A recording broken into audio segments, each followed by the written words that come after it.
Ini Allah Taala menyuruh kita memperhatikan dunia dan menatap dunia dengan tatapan yang benar. Kalau segitu di sisi Allah nilai dunia ini, maka Allah tidak akan mau memberikan orang kafir setetes minuman pun. Sekali tegukan minuman pun Allah tidak akan berikan kepada orang kafir.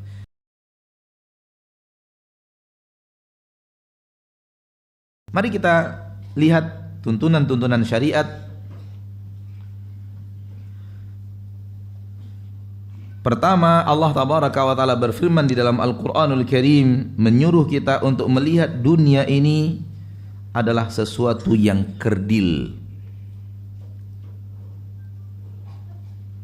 sesuatu yang kecil, bukan sesuatu yang besar, bukan sesuatu yang mahal. Terdapat di dalam Al-Quran surat At-Taubah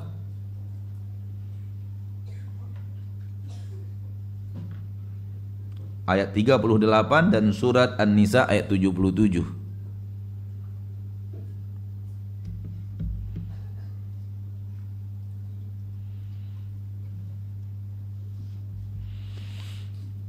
Di dalam surat An-Nisa ayat 77 Allah mengatakan kepada kita, qul mata'ud dunya qalil wal akhiratu khairul liman ittaqa wala tuzlamuna fatila. An-Nisa ayat 77. Ketemu kah? Alhamdulillah. Qul, katakanlah, mata'ud dunya qalil, perhiasan dunia itu sesuatu yang sedikit.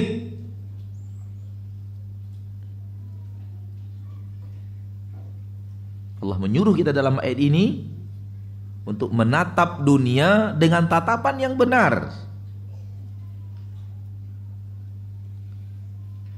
Ketika Allah mengatakan mata'ud dunya qalil, kenikmatan-kenikmatan yang ada di dunia itu adalah kehidupan, kenikmatan memang dia adalah kenikmatan, dia perhiasan dunia yang memberikan kenikmatan, namun kenikmatan yang sedikit, secuil.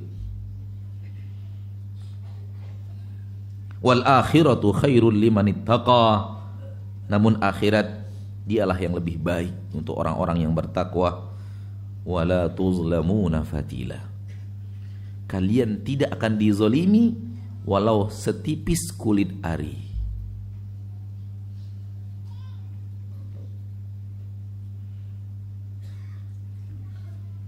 Pernah makan kurma? Pernah makan kurma? Nah, kurma itu pembungkusnya di dalam apa di luar? Di dalam. Dia berbeda sedikit daripada kebanyakan buah-buahan. Justru yang dibungkus adalah bijinya. Nah, apabila kita makan kurma, ketemu biji di dalam, ada bungkus pembalut biji, kulit pembalut. Itu disebut dalam bahasa Arab fatil. Maka senada dengannya apabila kita memakan salak misalnya, itu ada kulit tipis pembalut buah itu, bukan yang di atas, yang di bawahnya, yang di dalam, yang tipis itu disebut fatil. Wala tuzlamuna fatila, kalian tidak akan dizolimi walau setipis itu. Kalian tidak akan dizolimi. Yakinlah bahwa Allah tidak akan pernah menzolimi apapun dan siapapun. Bukan itu bahasan kita. Bahasan kita adalah bahagian daripada firman Allah, qul mata'ud dunya qalil. Di dalam surat At-Taubah hal yang sama Allah katakan di bagian akhir daripada ayat, fama mata'ul hayatid dunya fil akhirati illa qalil. Tidaklah kehidupan dunia, tidaklah kenikmatan-kenikmatan dunia dibandingkan akhirat kecuali qalil, sesuatu yang sedikit. Ini Allah mengajarkan kita, hai manusia, tataplah dunia itu kerdil dan kecil. Ini Allah Taala menyuruh kita memperhatikan dunia dan menatap dunia dengan tatapan yang benar. Karena ini petunjuk, ini hidayah. Ini hidayah dari Allah, ini petunjuk dari Allah bagaimana kita menatap dunia. Ternyata Allah menyuruh kita menatap dunia kecil dan kerdil. Bukan hanya Allah, Rasul pun melakukan hal yang sama. Rasul SAW pun mengatakan kepada kita bahwa untuk menatap dunia kerdil dan kecil. Riwayat Imam Tirmidzi dari Sahal bin Sa'ad radhiyallahu taala anhu, dan hadisnya sahih dan disahihkan oleh Imam Al-Albani dalam silsilah sahihah. Cukup satu hadis ini kita bawakan. Nabi SAW mengatakan laukanatid dunya ta'dilu indallahi janaha ba'udah ma saqal kafira minha syurbata ma. Seandainya di sisi Allah nilai dunia ini sama dengan nilai sayap nyamuk, kalau segitu di sisi Allah nilai dunia ini, maka Allah tidak akan mau memberikan orang kafir setetes minuman pun. Sekali tegukan minuman pun Allah tidak akan berikan kepada orang kafir. Sekiranya di sisi Allah dunia ini senilai setara dengan sayap nyamuk, berarti dunia ini di sisi Allah jauh lebih hina daripada sayap nyamuk. Sehingga Allah berikan bukan hanya minuman kepada orang-orang kafir, minuman, kenikmatan-kenikmatan dunia, harta dan semacamnya Allah berikan kepada mereka, karena itu hal yang hina di sisi Allah, hal yang sepele di sisi Allah Subhanahu wa taala. Ikhwani wa akhwati fiddin rahimani wa rahimakumullah. Sekarang kita kembalikan kepada aplikasi kita dalam kehidupan nyata kita, dalam kehidupan kesehari-harian kita. Apakah kita mengkerdilkan dunia dalam tatapan kita atau sebaliknya? Dan hanya kita yang bisa menjawab, karena kita yang tahu diri kita. Apakah menurut kita dunia ini kerdil, hati kita mengkerdilkannya, atau menurut kita dunia ini besar, dunia ini mahal, dunia ini suatu yang harus dikejar, harus diperhatikan, harus benar-benar dijadikan tumpuan perhatian yang luar biasa. Bagaimana kita menatap dunia? Seandainya kita menatap dunia sesuai dengan apa yang Allah katakan, kita di atas petunjuk. Dan seandainya tidak seperti yang Allah katakan, berarti kita sudah lari daripada tatapan yang benar terhadap dunia. Kita sudah salah dalam menatap dunia. Dan hanya kita yang bisa menjawab bagaimana pandangan kita terhadap kenikmatan dunia ini. Allah menyuruh kita untuk mengatakan kecil, nggak ada apa-apa. Udah, jangan terlalu pedulikan. Maksud jangan terlalu pedulikan bukan meninggalkan, tapi hati tidak terlalu membesarkannya.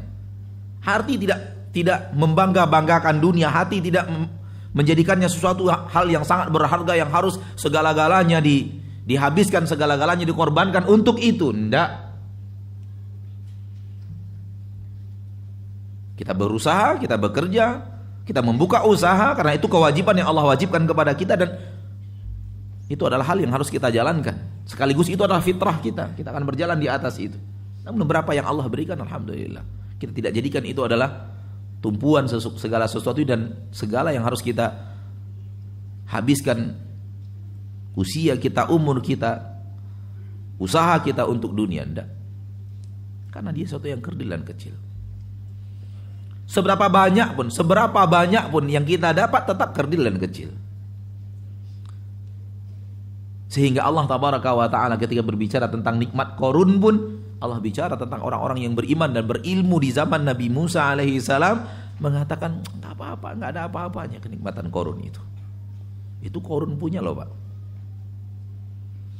Karena mereka sesuai dengan apa yang Allah tabaraka wa ta'ala didik kepada mereka untuk menatap dunia. Maka jangan pernah besarkan dunia di hati kita. Selalu tatap dunia itu kerdil, selalu tatap dunia itu kecil, selalu tatap dunia itu sesuatu yang biasa-biasa saja, sesuatu yang remehkan. Allah menyuruh kita meremehkan dunia. Yang tidak diremehkan itu akhirat. Apabila kita sudah salah, kemudian kita membesarkan dunia, ketahuilah sebaliknya akan terjadi. Ketika kita membesarkan dunia, akibatnya akhirat yang akan kita remehkan. Dan itu berbahaya. Dan betapa banyaknya orang yang terlalu mengeluh-elukan dunia. Dan betapa banyaknya orang yang selalu sekarang menilai segala sesuatu dengan dunia. Ketika orang itu punya harta ini, kemudian diagungkan, dielukan, dan segala usaha tidak perlu halal haram untuk dunia. Ini akibat berbahaya dari menatap dunia. Dia merasa dunia itu suatu hal yang sangat penting dan teramat penting. Sehingga kesalahannya menatap dunia membuat dia kemudian salah dalam bertindak. Lihat betapa banyaknya orang mengorbankan agamanya untuk dunia. Lihat betapa banyaknya orang yang tidak mau kembali kepada agama karena dunia. Lihat betapa orangnya yang malas meninggalkan apa yang dia lakukan padahal dia itu tahu salah karena dunia juga. Semua itu berasal dari salah menatap. Karena membesarkan. Seandainya dia remehkan seperti yang Allah ajarkan, seandainya dia remehkan seperti yang Rasulullah SAW ajarkan, maka dia akan rela mencampakkan yang remeh untuk mendapatkan yang besar.